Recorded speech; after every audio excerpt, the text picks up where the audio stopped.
Assalamualaikum warahmatullahi wabarakatuh. Perkenalkan nama saya Wulandari Hijriah dengan NIM O1 A1202118 dari kelas D Farmasi Fakultas Farmasi Universitas Halluoleo.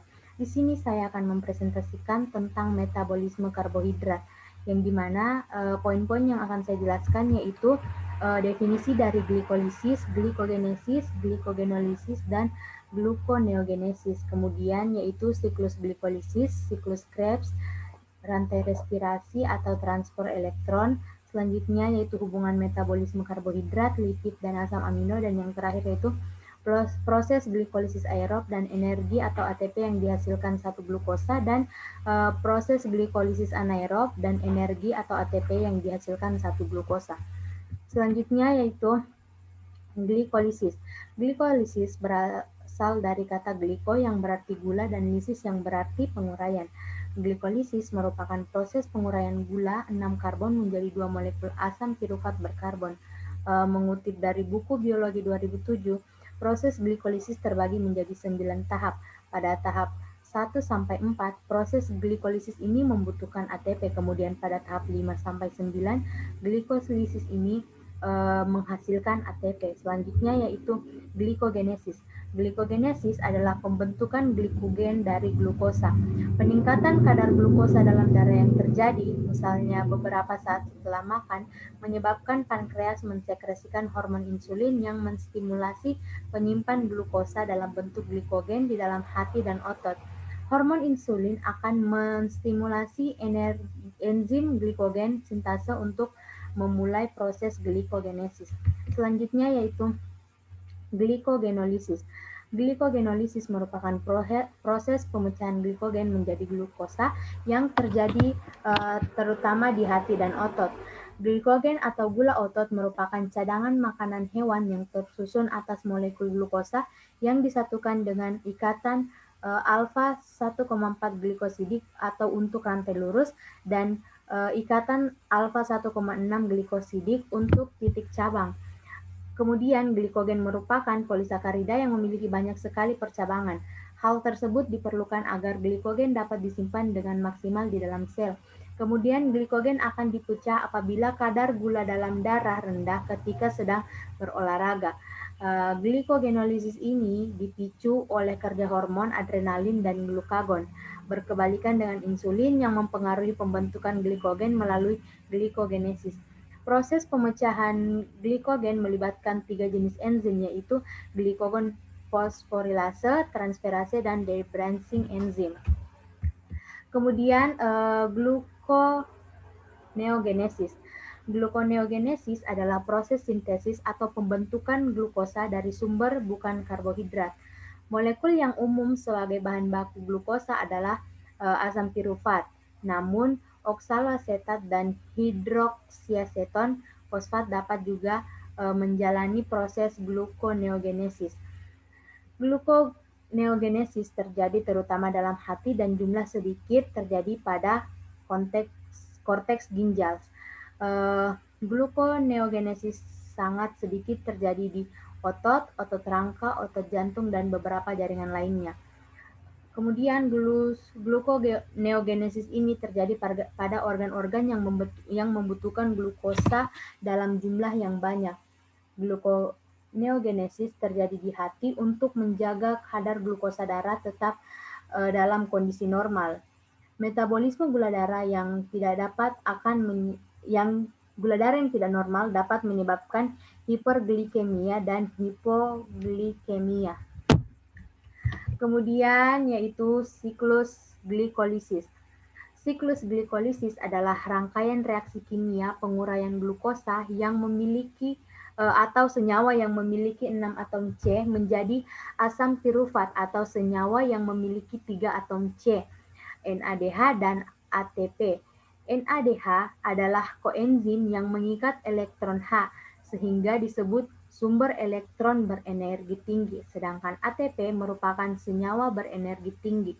Setiap pelepasan gugus fosfatnya menghasilkan energi. Pada proses glikolisis, setiap satu molekul glukosa diubah menjadi 2 molekul asam pirufat, 2 NADH, dan 2 ATP. Glikolisis memiliki sifat-sifat. Yang pertama yaitu glikolisis dapat berlangsung secara aerob maupun anaerob. Yang kedua yaitu glikolisis melibatkan enzim ATP dan ADP, serta peranan ATP dan ADP pada glikolisis adalah memindahkan atau mentransfer fosfat dari molekul yang satu ke molekul yang lain. Pada sel eukariotik, glikolisis terjadi di sitoplasma atau sitosol. Glikolisis terjadi melalui 10 tahapan yang terdiri dari 5 tahapan penggunaan energi dan 5 tahapan pelepasan energi. Pada tahap glikolisis tahap pertama, glukosa akan diubah menjadi glukosa 6-fosfat oleh enzim heksokinase. Tahap ini membutuhkan energi dari ATP atau adenosin trifosfat. ATP yang melepaskan energi yang disimpannya akan berubah menjadi ADP. Kemudian tahap kedua yaitu glukosa 6-fosfat akan diubah menjadi fruktosa 6-fosfat yang dikatalis oleh enzim fosfoheksosa isomerase. Kemudian tahap selanjutnya yaitu fruktosa 6-fosfat akan diubah menjadi fruktosa 1,6 bifosfat. Reaksi ini dikatalis oleh enzim fosfofruktokinase. Dalam reaksi ini juga membutuhkan energi ATP. Selanjutnya yaitu fruktosa 1,6 bifosfat atau 6 atom C akan dipecah menjadi gliseraldehida 3 fosfat atau 3 atom C dan dihidroksi aseton fosfat atau 3 atom C. Reaksi tersebut dikatalis oleh enzim aldolase. Selanjutnya itu satu molekul dihidroksi aseton fosfat yang terbentuk akan diubah menjadi gliseraldehida 3 fosfat oleh enzim triosa fosfat isomerase. Enzim tersebut bekerja bolak-balik yang artinya dapat pula mengubah gliseraldehida 3 fosfat menjadi dihidroksi aseton fosfat. Kemudian tahap selanjutnya gliseraldehida 3 fosfat kemudian akan diubah kembali menjadi 1,3 bifosfoglycerat oleh enzim gliseraldehida 3 fosfat dehidrogenase. Pada reaksi ini akan terbentuk NADH. Kemudian 1,3 bifosfoglycerat akan diubah menjadi 3 fosfoglycerat oleh enzim fosfoglycerat kinase. Pada reaksi ini akan melepaskan energi dalam bentuk ATP. Kemudian 2 fosfoglycerat akan diubah menjadi fosfoenol pirufat oleh enzim enolase. Fosfoenol pirufat akan diubah menjadi asam pirufat yang dikatalis oleh enzim pirufat kinase. Dalam tahap ini juga dihasilkan energi dalam bentuk ATP. Meski terlihat sederhana, proses glikolisis memiliki peranan penting dalam kesehatan. Ketika proses glikolisis ini berjalan tak semestinya, maka akan menimbulkan berbagai penyakit, yaitu diabetes, kanker, dan penyakit degeneratif atau Alzheimer. Dari skema tahapan glikolisis menunjukkan bahwa energi yang dibutuhkan pada tahap penggunaan energi adalah 2 ATP, sementara itu energi yang dihasilkan pada tahap pelepasan energi adalah 4 ATP dan 2 NADH. Dengan demikian, selisih energi atau hasil akhir dari glikolisis adalah 2 ATP ditambah 2 NADH. Selanjutnya yaitu siklus Krebs.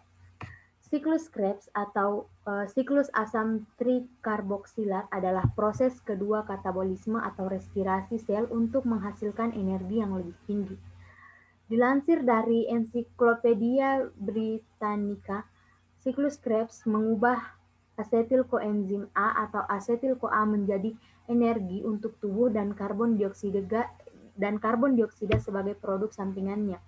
Siklus Krebs merupakan tahap kedua dari tahapan respirasi sel yang diawali dengan proses glikolisis, yang dimana proses glikolisis ini merupakan pemecahan glukosa menjadi asam pirufat dan difosforilasi oksidatif. Kemudian akan menghasilkan 2 ATP dan 2 NADH yang disebut juga dengan istilah adenotrifosfat. Setelah itu, asam pirufat diproses untuk memasuki tahap siklus Krebs, kemudian Sebelum masuk ke dalam tahap siklus Krebs, asam pirufat terlebih dahulu masuk ke tahap dekarboksilasi oksidatif yang berada di dalam mitokondria sel tubuh. Setelah itu barulah terjadi 8 tahap dalam siklus Krebs. Inilah gambar tahapan dalam siklus Krebs yang dimana tahap pertama adalah proses pembentukan sitrat. Dalam proses ini terjadi penggabungan molekul asetil-CoA dengan oksaloasetat yang membentuk asam sitrat dibantu oleh enzim asam sitrat sintase. Sitrat yang dihasilkan dari proses sebelumnya kemudian diubah menjadi isositrat dengan bantuan enzim akotinase yang mengandung Fe2+. Kemudian tahap selanjutnya itu terjadi proses dekarboksilasi atau perombakan pertama kali. Isositrat yang terbentuk dari tahapan sebelumnya dioksidasi menjadi oksalosuksinat yang terikat oleh enzim isositrat dehidrogenase. Pada tahap ini juga isositrat diubah menjadi alfa ketoglutarat oleh enzim yang sama dan dibantu oleh NADH. Selanjutnya terjadi proses pengubahan alfa ketoglutarat menjadi suksinil CoA oleh enzim alfa ketoglutarat kompleks dan proses oksidasi. Setelah itu, suksinil CoA kemudian diubah menjadi suksinat. Tidak hanya dibantu dengan enzim, tahap pengubahan ini dibantu juga oleh Mg2+ dan GDP yang dengan fosfat membentuk GTP.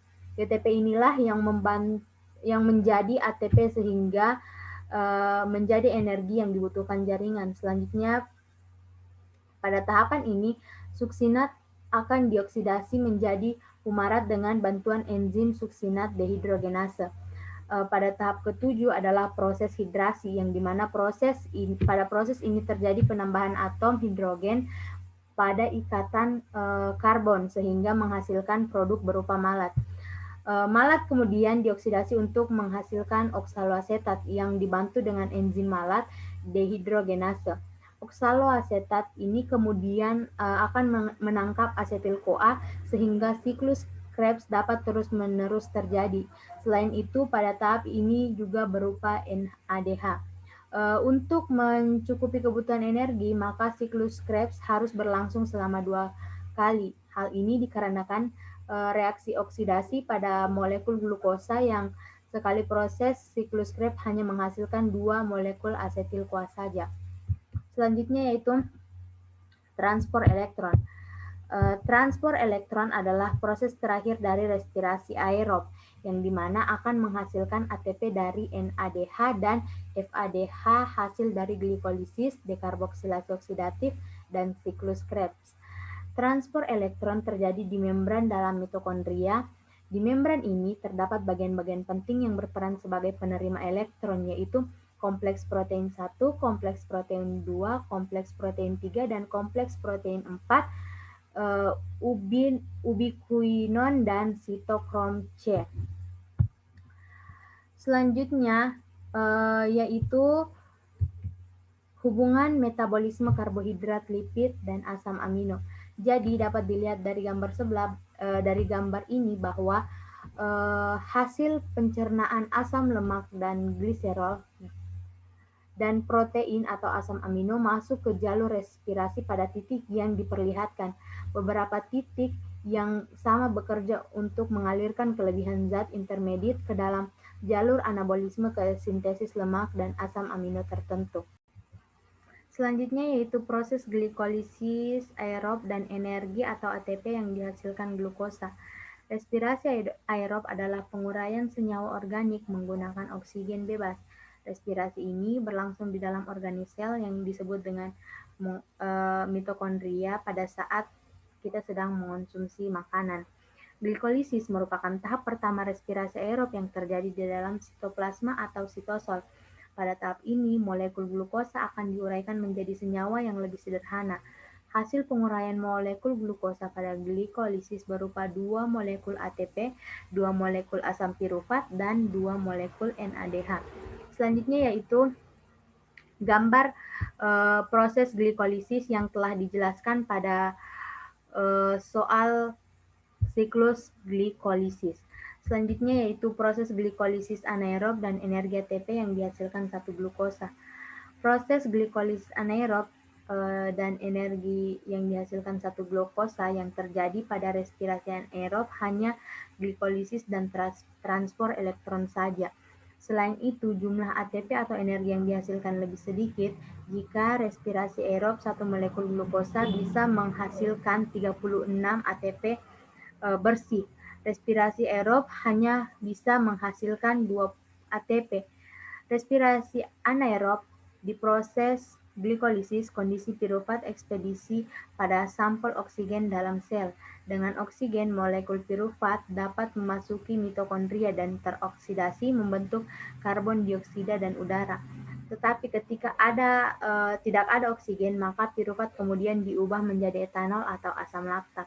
Proses tersebut dinamakan dengan respirasi aerob. Baik, itulah tadi hasil presentasi dari saya. Mohon maaf bila ada kesalahan kata. Saya Wulan Wijria mengucapkan billahi taufiq wal hidayah. Wassalamualaikum warahmatullahi wabarakatuh.